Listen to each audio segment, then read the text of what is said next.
இங்க பாரு, இன்னொரு தடவை என்ன வேலைக்காரின்னு சொல்லாத. சொன்னா என்னடி பண்ணுவ? அப்படி தாண்டி சொல்லுவேன். எங்க அம்மா சொன்ன மாதிரி நீ வேலைக்காரி தான். சொல்லாதன்னு சொல்றல. சொன்னா என்னடி பண்ணுவ? என்ன அப்படி சொல்றதுக்கு உனக்கும் உங்க அம்மாக்கும் எந்த உரிமையும் கிடையாது. பணம் இருந்தா உங்க அம்மா சொல்றதெல்லாம் உண்மையாயிருமா? அவங்க என்ன பெரிய கடவுளா? ஏய், அம்மாவை பத்தி பேசாத. நான் பேசல, நீதான் என்ன பேச வைக்கிற. என்ன பத்தி தப்பாவோ தரகுறைவாவோ பேசினா நான் அப்படிதான் பேசுவேன். ஏய், பேசாதன்னு சொல்றேன்ல. என்ன பத்தி பேசுறதுக்கு உனக்கும் சரி உங்க அம்மாவுக்கும் சரி எந்த உரிமையும் கிடையாது, எந்த தகுதியும் கிடையாது. என்னடி சொன்ன?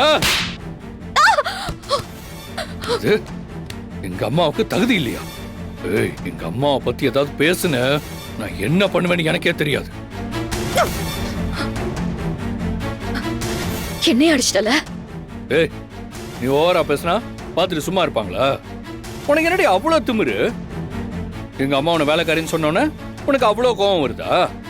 இப்ப சொல்றேன்டி, நீ வேலைக்காரி தான், வேலைக்காரி தான், வேலைக்காரி தான். நான் சொல்லிட்டேன். என்னடி பண்ணுவ? என்ன பண்ணுவ?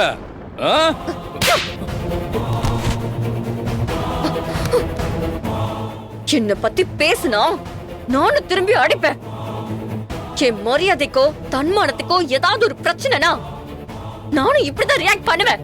புரிஞ்சுதா? எவ்வளவு தைரியம்டி உனக்கு? என்னையா அடிக்கிற நீ?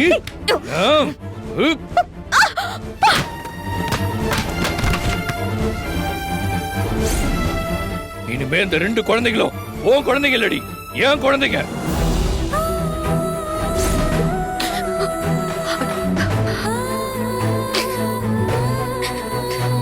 விஜயின் கணவரான விக்ரமிடம் உள்ள 2 குழந்தைகளையும் குழந்தைகளின் தாயான விஜயிடமே ஒப்படைக்க போலீசாருக்கு இந்த கோர்ட் உத்தரவிடுகிறது.